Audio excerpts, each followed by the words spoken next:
Hola a todos, ¿cómo están? Qué bueno estar nuevamente aquí con ustedes. Para mí es un honor y un placer poderlos acompañar en este día para seguir hablando de esta serie que se llama Cómo enfrentar la tentación y no rendirnos en el intento. Bienvenidos a la segunda sesión. Hoy vamos a hablar cuál es el proceso de la tentación. Hace 8 días vimos cuáles eran las fuentes y los propósitos y hoy vamos a ver cuál es el proceso de la tentación. En sus manos tienen unas hojitas donde hay un cuadro muy similar a este ya tiene mis notas y está un poco tachado, es dañado, pero ustedes tienen un cuadro en donde vamos a ver y vamos a ir viendo cuál es el propósito, el proceso de la tentación. Vamos a ver ese proceso. Satanás ha tenido desde Génesis 3, hoy vamos a enfocarnos en Génesis 3 y en Mateo capítulo 4. Génesis 3 encontramos la tentación de Adán y en Mateo capítulo 4 encontramos la tentación de Jesús. Entonces vamos a enfocarnos en esas dos cosas y vamos a ver a través de la historia que Satanás siempre ha utilizado los mismos, el mismo proceso, la misma estrategia. Entonces vamos a ver cuáles son los pasos en el proceso de la tentación. Entonces en sus cuadros para llenar está el paso número 1 es la duda. Es la duda. Satanás siempre va a poner en nosotros duda y esa duda nos va a hacer tentar. Entonces ahí está para que ustedes llenen en su hojita el paso número 1 es la duda. El paso número 2 es la decepción, la desilusión, la frustración.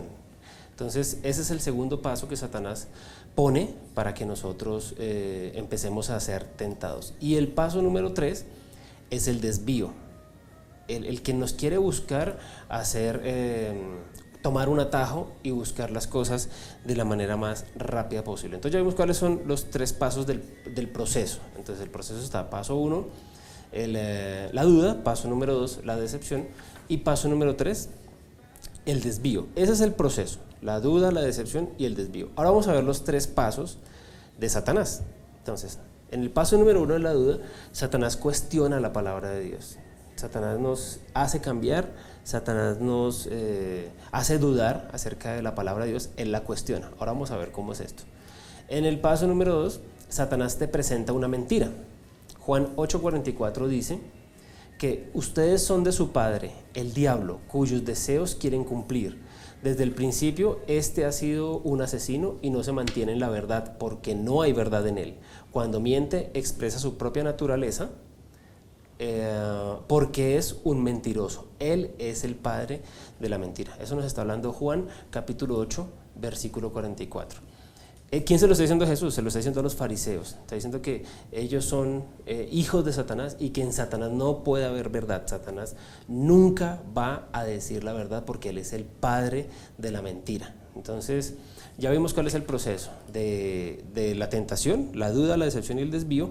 Y los 3 pasos que utiliza Satanás, el paso número 3 es la alternativa. Satanás nos ofrece una alternativa, nos ofrece el camino rápido, nos ofrece un atajo. Entonces el proceso de la tentación, vuelvo y le repito, duda, decepción y desvío. Y Satanás, ¿qué utiliza? Entonces en la duda cuestiona la palabra de Dios, en la decepción presenta una mentira, ya lo vimos que es el padre de la mentira, y en el paso número 3 ofrece una alternativa. Entonces vamos a ver cuál fue la tentación que tuvo Adán. Recordemos que en Génesis capítulo 3 nos habla de la tentación de Adán. ¿Cómo fue tentado Adán? ¿Dónde se encontraba Adán en ese momento? En el jardín del Edén. ¿Con quién estaba? Con su pareja, con la mujer idónea que el Señor pone, que fue sacada de una costilla, que es Eva, y están allí. Contextualicemos, ¿qué pasa en Génesis capítulo 3? El Señor les dice, aquí está el árbol de la vida, ustedes pueden disfrutar de todo lo que ustedes quieran, menos del fruto de este árbol, ¿sí? Menos del fruto de este árbol. Entonces vamos a ver cuáles son los pasos que utiliza Satanás. Me adelanté. Vamos a ver cuáles son los pasos que utiliza Satanás en la tentación de Abraham. Dice, ¿acaso no dijo Dios? Versículo 1, está haciéndoles dudar. ¿Acaso no dijo Dios en el versículo 1 que si ustedes comieran de este fruto iban a perecer? Entonces él empieza a hacerles dudar. ¿Acaso no dijo Dios? Luego la decepción viene en el versículo 4 y dice, él dijo que morirían y ustedes no van a morir.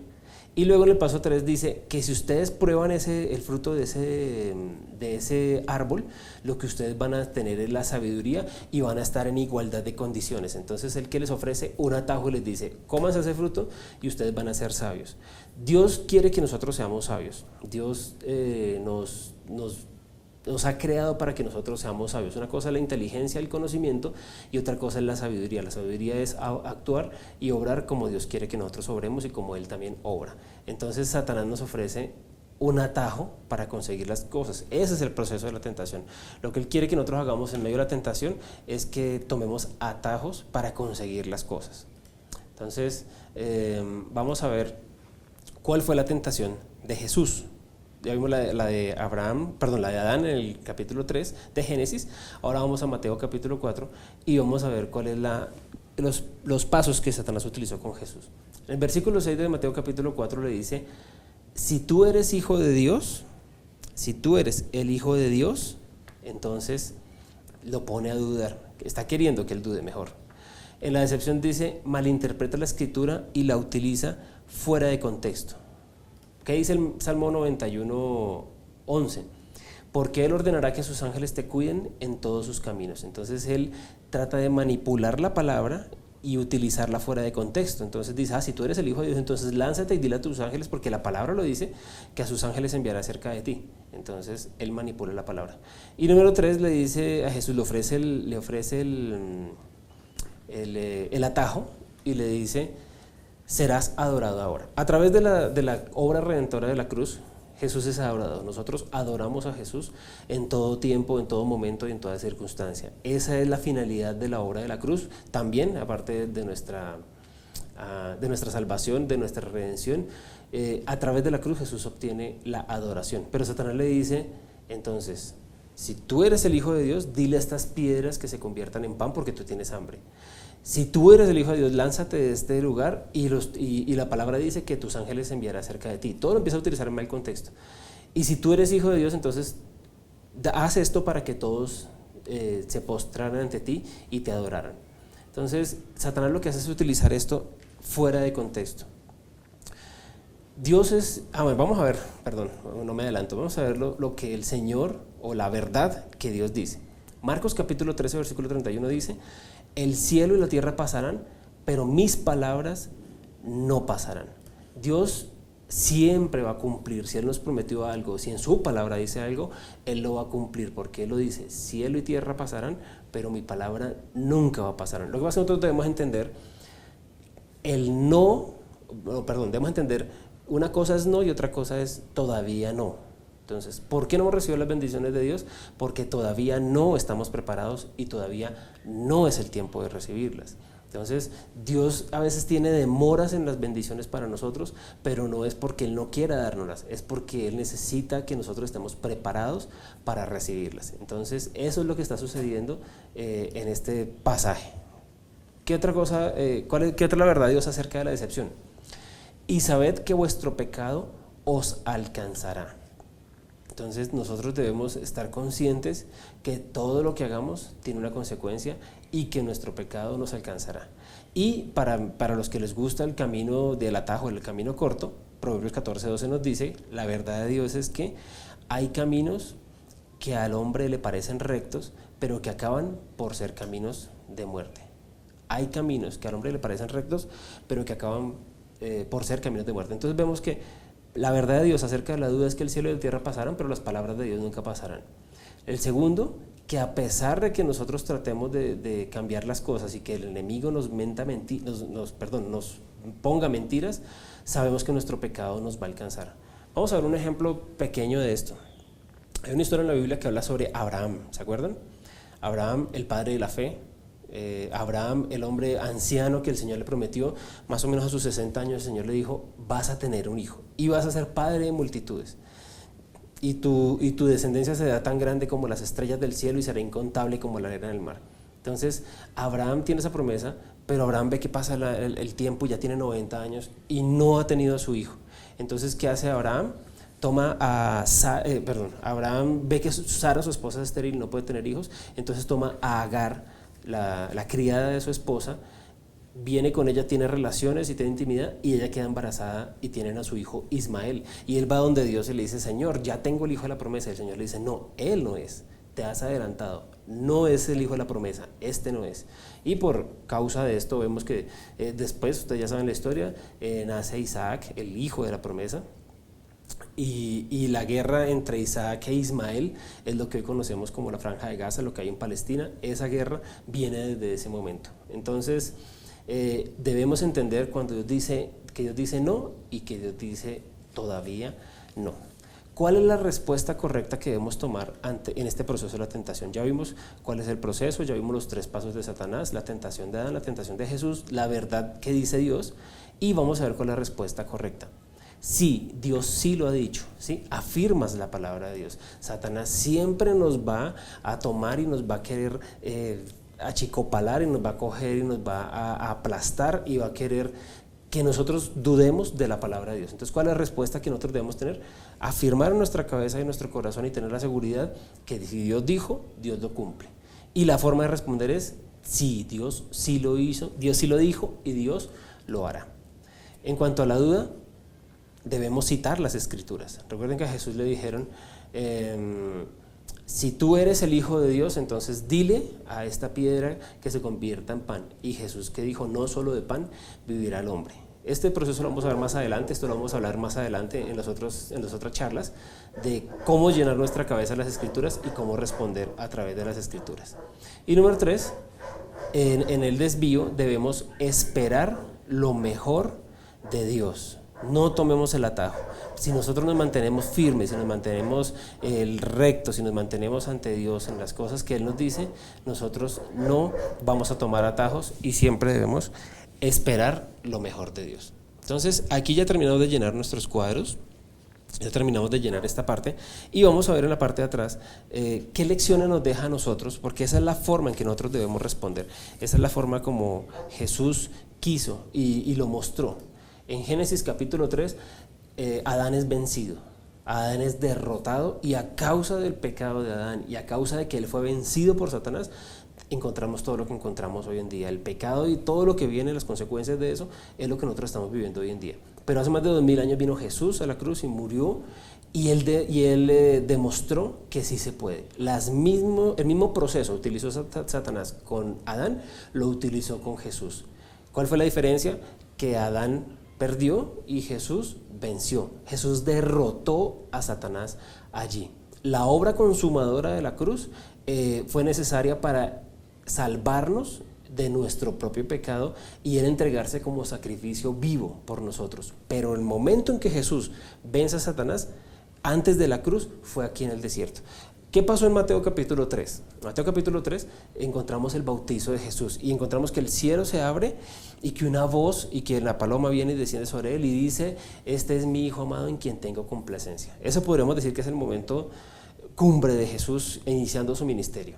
Y capítulo 4 de Mateo, tan pronto Jesús pasa su bautizo, la próxima historia que encontramos es que Jesús es llevado por el Espíritu al desierto. Entonces, ¿qué lecciones nos deja Mateo capítulo 4? Número 1. Solamente porque estás lleno del Espíritu de Dios no significa que no serás tentado, ¿sí? Ya vimos dónde estaba Jesús. Jesús estaba saliendo de su bautizo cuando la gloria de Dios se abre del cielo y desciende la paloma sobre él y le dicen, es mi Hijo amado en quien tengo complacencia. A veces nosotros creemos que cuando estamos en los momentos mejores de Dios, vamos a un servicio, leemos su palabra, escuchamos una canción, vemos una predicación y escuchamos y sentimos la presencia de Dios tan fuerte en nuestras vidas, se quebranta y nos sentimos con un poder y decimos somos arrolladores y nada ni nadie va a poder contra nosotros. Preparémonos porque viene nuestro desierto, preparémonos porque es el momento de poner a prueba eso. Entonces, porque estemos llenos del Espíritu Santo no quiere decir que no vamos a ser tentados. Quiero que esto quede claro, porque estemos haciendo las cosas correctamente y porque estemos en el mejor momento con Dios no quiere decir que no vamos a ser tentados. Segundo, los tiempos especiales de altura espiritual serán siempre seguidos por la tentación. Luego de que alcance la cima, siempre habrá un valle. Los tiempos especiales de altura espiritual siempre serán seguidos por la tentación. Después de una cima, siempre vendrá un valle. En el primer libro de Reyes, capítulo 8, encontramos a Elías. Elías es un profeta del Señor, el último que quedaba en ese momento. Está en el versículo 15 en adelante. Y Elías es confrontado y él se enfrenta y dice, tráigame de Baal sus profetas y enfrentémonos y vamos a ver cuál de los dioses de nosotros es el verdadero. Entonces ponen unos sacrificios, ponen unas maderas, las llenan de agua y las mojan muchísimo, muchísimo.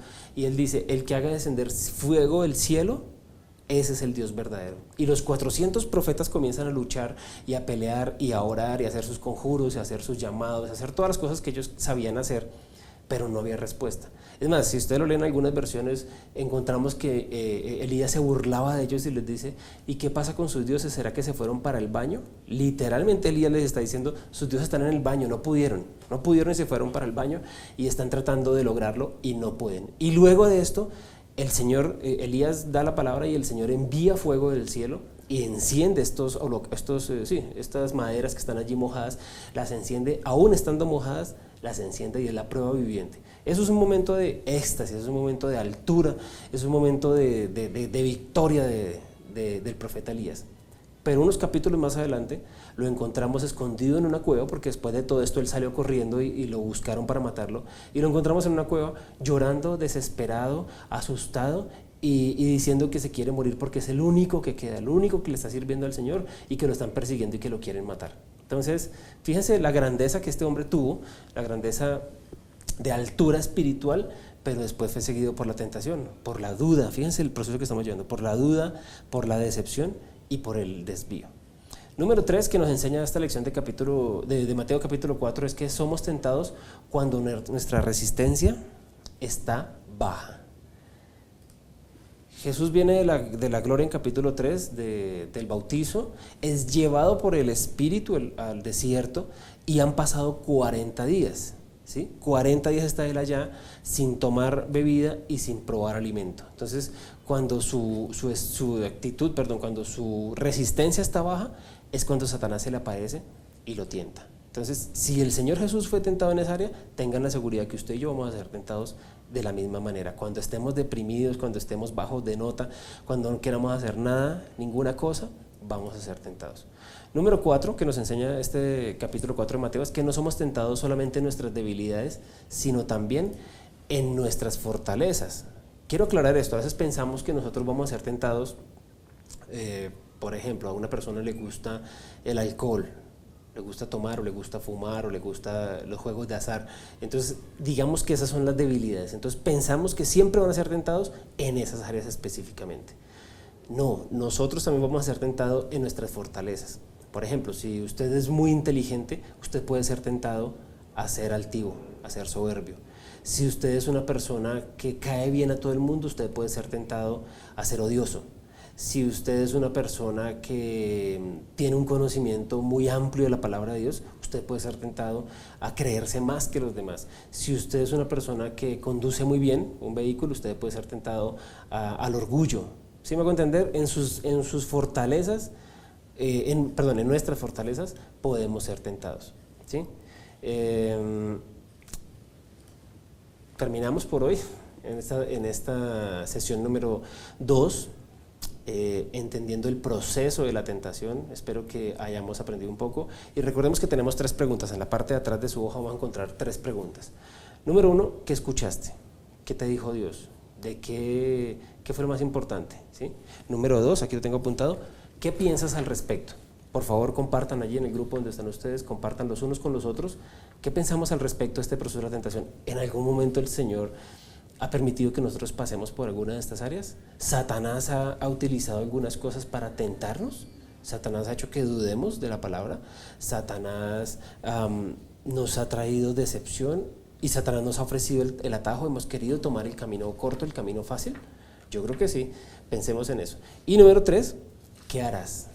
¿Qué vas a hacer al respecto? Entonces, por favor, interactuemos allí donde estamos, tomémonos unos 10 minutos o 15, el tiempo que ustedes estimen necesario para hablar los unos con los otros y vamos a trabajar para vencer esta guerra invisible. Dios los bendiga. Dentro de 8 días o en la próxima sesión, vamos a estar hablando sobre cuáles son las armas que utiliza Satanás para tentarnos y para intentar vencernos. Entonces, ¿cuáles son esas 3 cosas que Satanás utiliza? Por ahora, pues, no es más.